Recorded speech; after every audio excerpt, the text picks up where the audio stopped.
It's blank game week 34 and some massive teams aren't playing this game week.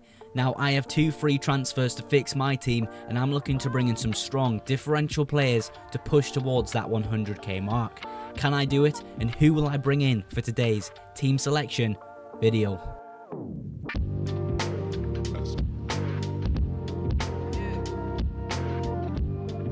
Welcome to today's team selection video, and with 9 players available this game week, I'm going to have to navigate the week with 3 transfers alone.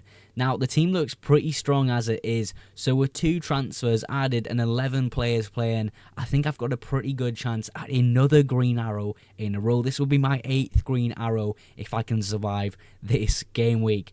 Of course, last video I hit 700 subscribers, so I just want to say a massive thank you before we get stuck into today's video. And of course, if you're new around here, feel free to drop a sub as well. But we're starting off with the Newcastle double up in the back line.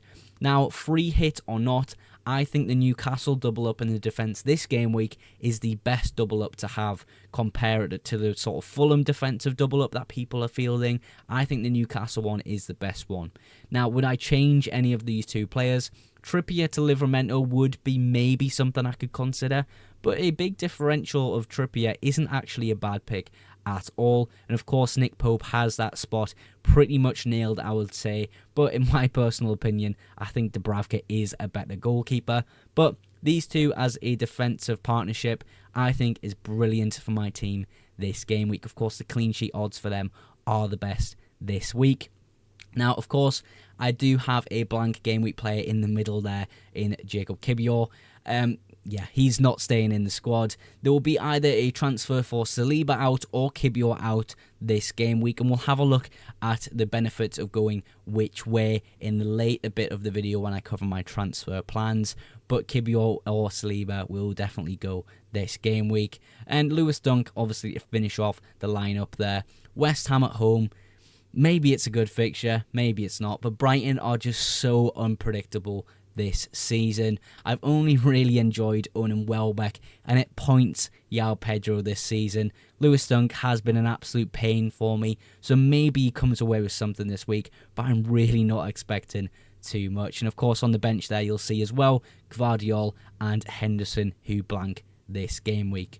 Across the midfield, we have a really decent lineup this game week. We have Salah, who's my captain, Semenyo, Palmer, and Jared Bowen. Starting things off with Salah, he of course is my captain this game week. I think he's the strongest candidate for captaincy in game week 34. Tottenham at home is a really great chance for Liverpool to win the title and exploit Tottenham like crazy. Spurs are just not going to have any interest in challenging too much within this fixture. They need to hide their disaster of a season, same with Manchester United with that Europa League win. So resting will be definitely necessary for their squads, and of course I don't think they're going to put too much of a fight up.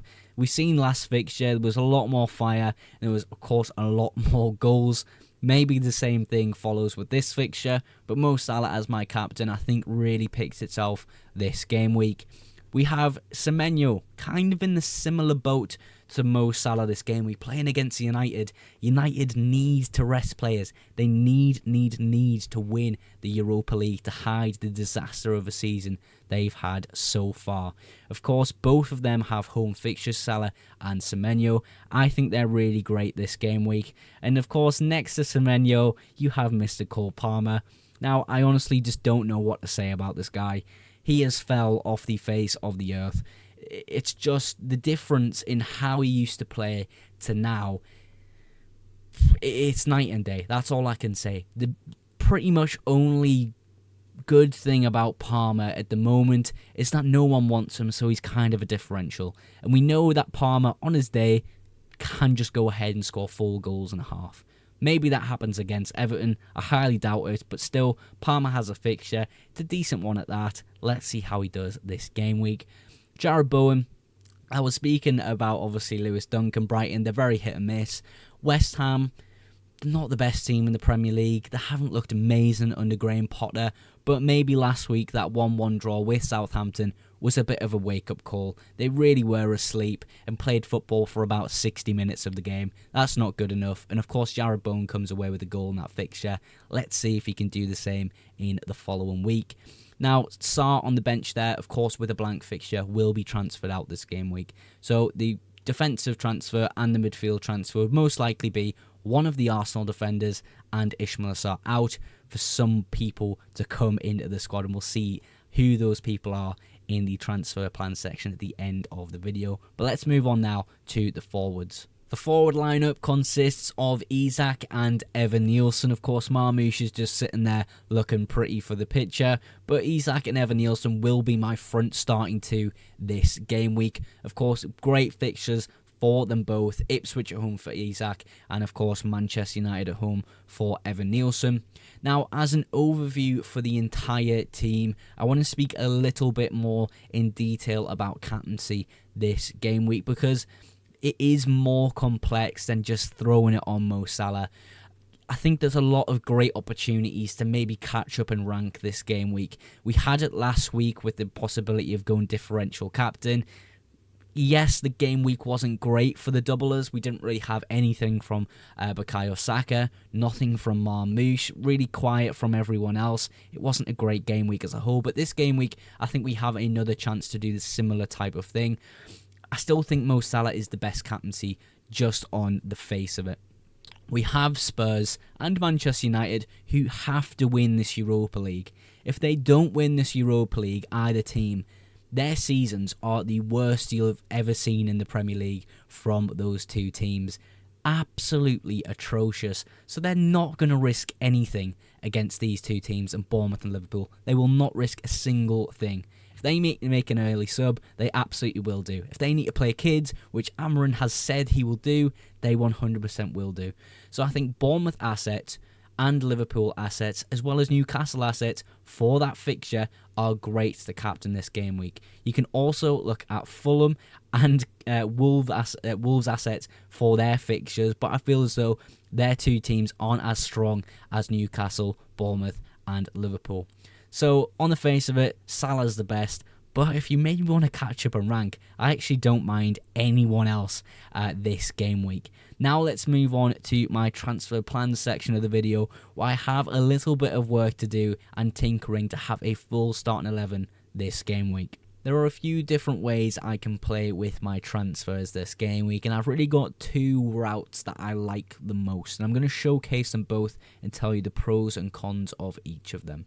So I'm going to start off with maybe my second favourite transfer route this week, and that's getting rid of Saliba and Ismaila Sarr and going into Bryan Mbeumo and Ryan Sessegnon. Now, the benefit of going into these players this game week, of course, is their attacking threat. Ryan Sessegnon potentially playing and starting on that right-hand side wing for Fulham against a really weak Southampton side away from home. And then you've got Bryan Mbeumo, who has a pretty decent end of the season. And yes, it's not a great fixture this game week, but I'm really looking longer term with these transfers than just this game week. So as a first sort of transfer route, it looks pretty strong. You know, you've got some great fixtures. You've got good captain coverage in Mo Salah, Isak, Evan Nielsen, possibly Cole Palmer. Although if you do captain Cole Palmer this week, I'll be very, very surprised. I do think that's a decent little sort of transfer route. Ryan Sessegnon and Bryan Mbeumo. The only downside of that is you're getting rid of, in my case, you're getting rid of Saliba, who is the most nailed Arsenal defender, of course.